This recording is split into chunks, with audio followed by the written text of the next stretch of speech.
Hello दोस्तों, जय हिंद। कैसे हैं? उम्मीद करते हैं आप सब बहुत अच्छे होंगे। दोस्तों, मैं पढ़ा रहा था आपको खास तौर पर अलस कथा, आलसी की कथा। इस पर मैंने पहला श्लोक का जिक्र किया था और जो आज का टॉपिक है, मुख्य मुद्दा है, इस पर दूसरा टॉपिक की चर्चा किया जाएगा।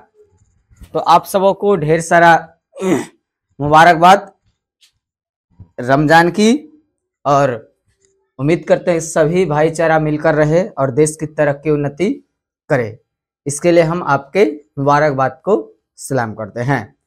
जय हिंद। दोस्तों, शुरू करने से पहले आपको थोड़ा सा मैं पिछला एपिसोड का कुछ जिक्र करूंगा। मैंने पिछला एपिसोड में आपको बताया था कि आलसियों की जो बात कहा था, मैंने इस पर कई सारे बातों को जिक्र किया था, लेकिन बिना बेहिचक, बिना देरी किए हुए आज जो हम बताने वाले हैं आपको, तो बताने वाले हैं कि दूसरा स्लोगन में कह रहा है इसमें खास तौर पर कि ततो अलस पुरुषाणाम तत्रे लोभा संश्रुता। क्या कह रहा है आपका? ततो अलस पुरुषाणाम तत्रे लाभाम श्रुत्वा बहु अस्तुना परिमृता जस्त्या वर्तुली भुभूता यत्त। इस प्रकार जो कह रहे हैं, विद्वानों का मानना है कि तब आलसी लोग जो है क्या करते हैं, इच्छति यानी कि इच्छाओं की पूर्ति या फिर इच्छा यानी लाभ को सुन करके बहुत सारे तोंद बढ़ाने आते हैं यहां पर, और जब आते हैं तो क्या होते हैं, आकर के जमा हो जाते हैं। जैसे कि कह रहा है स्थिति सौकर्य मूला ही सर्वेशम अपि सहन्ते। कह रहा कि स्थिति सौकर्य मूला ही सर्वेशम अपि सहन्ते सजाति नाम सुखम दृष्टवा के न धावंती जंतव। कह रहा है कि सौकर्य मूलम, क्या कह रहा है? सौकर्य मूलम ही सर्वेशम स्थिति अपि सहते के जंतवा सजातीयानाम दुखम दृष्टवा न धावंती। क्या कर रहा है? दृष्टवा न धावंती जंतवा। अर्थात इस दुनिया में जितने भी दुख है, सारे दुख का मूल जो है एक संगठन है। सभी दुख एक के बाद एक लगा हुआ अपनी पंक्ति में। कौन ऐसा इस धरती पर जीव है जो अपनी जाति का सुख देखकर ना दौड़ता हो? दुनिया में ऐसा कोई जीव नहीं है जो अपने जाति का सुख देखकर ना दौड़ता हो।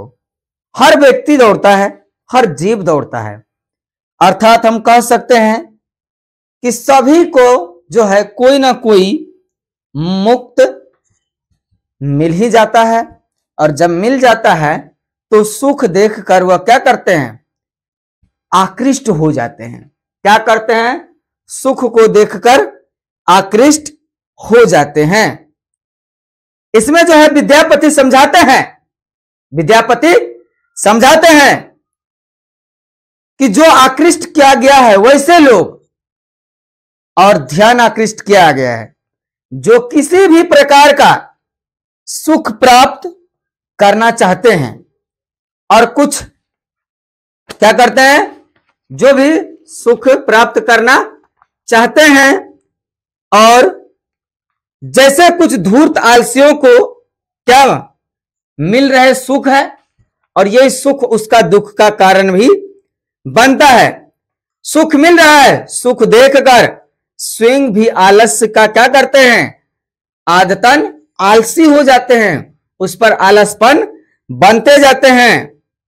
और यही क्या करते हैं, करेंगे स्वयं रचनाकार करके मंत्री द्वारा जो किए गए थे, मैथिली मंत्री मैतरणी, इनके द्वारा करेंगे उन्होंने भोजन और वस्त्र की जो संपूर्ण व्यवस्थाएं की थी, इस पर क्या किया उन्होंने? आलस का बहाना बनाकर कुछ दिनों ही मुफ्त में भोजन किया, और भोजन जब ग्रहण करने लगा, किंतु उनके आलस की परीक्षा तब ली गई। क्या की गई? आलस की परीक्षा ली गई कि सही में ये लोग धर्म कर्म मोक्ष से परे है या कि सही में आलसी है। उनका भेद जब खुला तो उनको जानकर जो है बड़ा आश्चर्य हुआ मंत्री को, और तीनों धूर्त जो है जान बचाकर भागने में समझिए असफल पड़ गए, जान बचाकर भागना चाहते थे। इससे यह तात्पर्य निकलता है कि जो आदत जन्मजात होती है वह हर स्थिति में खरा उतरती है। ब्राह्मणों में ऐसा आदत कुछ में पड़ा हुआ है कि उसका आदतन लाचारी जो है वह जन्मजाती है, जो बदलना नहीं चाहता है। यही कारण उसमें कई सारे दुख और पीड़ा भी सामने आने लगता है। कार्य आएगी इसमें, पश्चादलसानाम सुखम दृष्ट्वा धूर्ता अपि कृत्रिम आलस्य दर्शयित्वा भोज्यम गृहन्ति तद आत्मल असलस्य बहुद्रव्याणाम दृष्ट्वा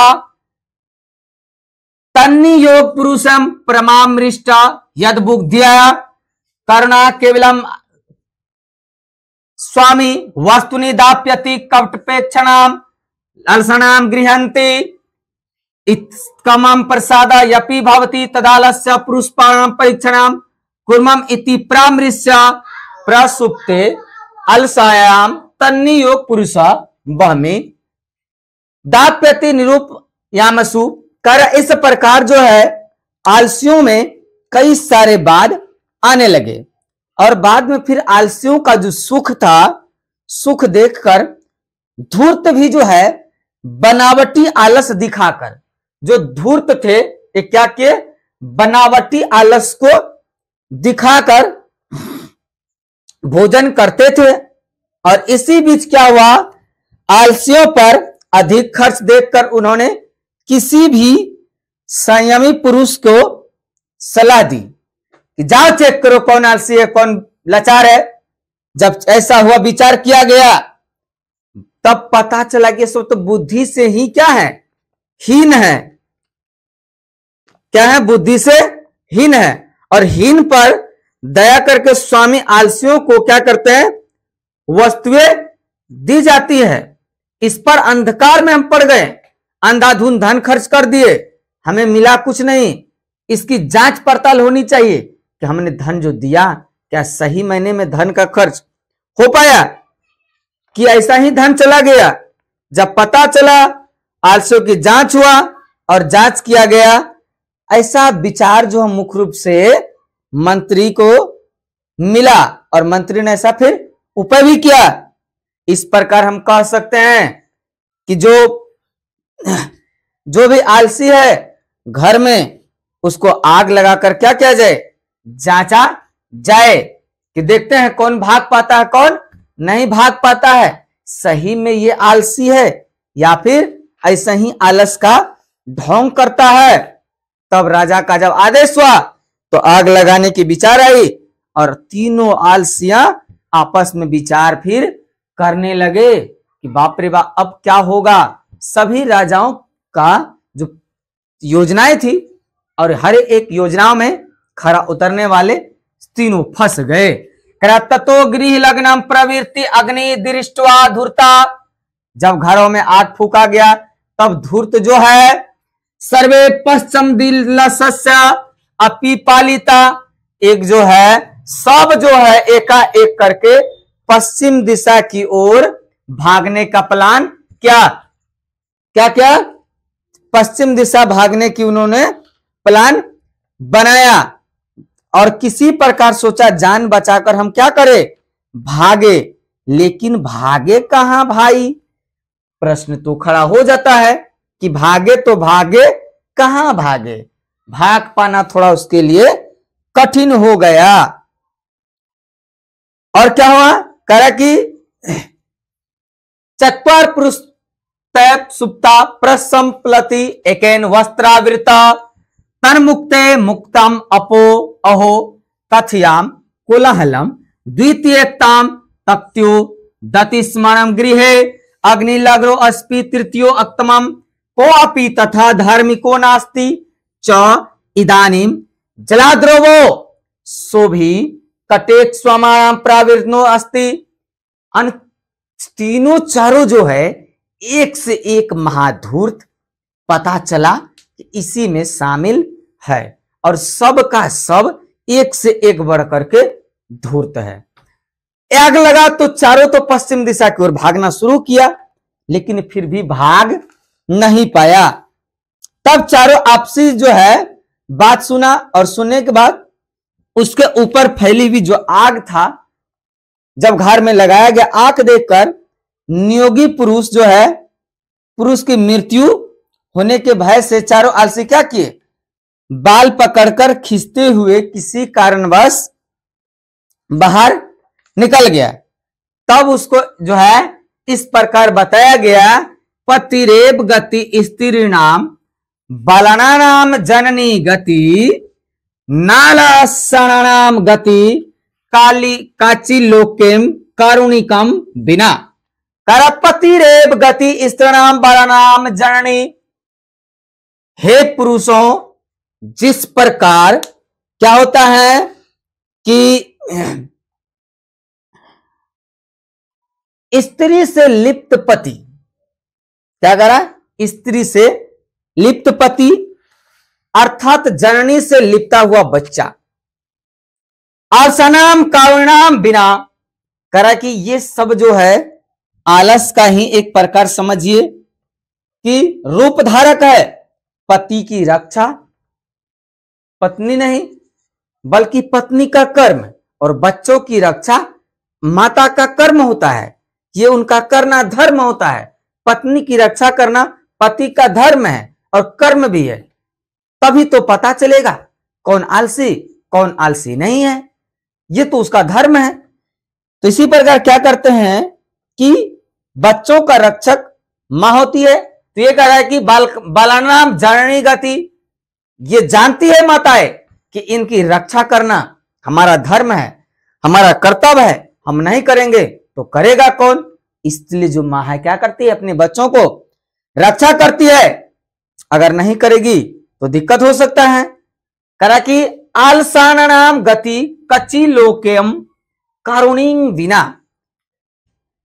करा आलसियों का रक्षक दयावान ही पुरुष होता है। क्या होता है, आलसियों का रक्षक दयावान पुरुष होता है, और दयावान पुरुष के अतिरिक्त जो है संसार में और कोई नहीं होता है। इसकी रक्षा करने के लिए कई सारे अर्थ योजनाएं बनानी पड़ती है। इस श्लोक के माध्यम से कवि कहते हैं कि विद्यापति कि यह संदेश जो है मैं दे रहा हूं, जो भी अपने स्वभाव और आदतवश क्या करते हैं, जो भी व्यक्ति अपने स्वभाव और आदतवश क्या करते हैं, कुछ करता है, वह हर स्थिति में क्या करता है, वह हर स्थिति में उसी आदत के अनुसार क्या करता है, आचरण करता है। जैसे आलसी लोग जो है, जब घर में आग लगा दिया गया तो आग लगने के बावजूद वह क्या करता था, मुंह ढूंढ ढूंढ कर क्या करता था, टक्कर मारता था, और टक्कर मारने के फिराक में सब पता चला कि मिला कुछ नहीं, हो गया कहानी खत्म। और वजह से आलसी में जब आग लगा दिया, सबके बावजूद क्या हुआ, एक दूसरे के बाल खींचना, अपना भी खींचना लगा कि उसको ऐसा कोई कर रहा है। लेकिन जो बनावटी आलसी था वह जान बचाकर भागने निकलते थे, निकलना चाहे, लेकिन आलसियों को जो है दयावान रक्षा करता है। क्या करता है, आलसियों को दयावान रक्षा करता है, और बाद में क्या करता है, चारों को पहले से अधिक वस्तुएं मंत्री द्वारा दी जाने लगी। इस प्रकार हम कह सकते हैं कि इस श्लोक में जो है आलसियों का एक एक खंडन किया गया है। कह कि पश्चादेशु चतुर्लभेशु ततोधिकारम वस्तु मंत्री दाप्यसम। इसी प्रकार मंत्री जो है उसे बहुत सारे धन संपत्ति असरफियां उसको लुटाने लगे कि सही में असली आलसी यही लोग है, या फिर जो नकली आलसी था तो जान बचा के भागने लगा, लेकिन जो असल में था बनावटी भाग गया। जो असल में था आलसी, यह जान बचा के भागने में असफल रहे और इसको किसी प्रकार से दयावान पुरुष के द्वारा बचाया गया।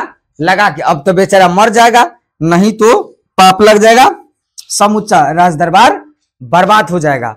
और इस प्रकार राजा के अपने संपत्ति को और ज्यादा दान दे दे करके इस सब को फिर विदा किए और राजा अपना जान बचा करके इन लोगों से छुटकारा पाए। तो इस चैप्टर का पूरा काम जो है आलस कथा में यह बात आपको बताया गया है। जय हिंद, जय भारत। तो उम्मीद करते हैं आप सबको बहुत अच्छा समझ में आया होगा।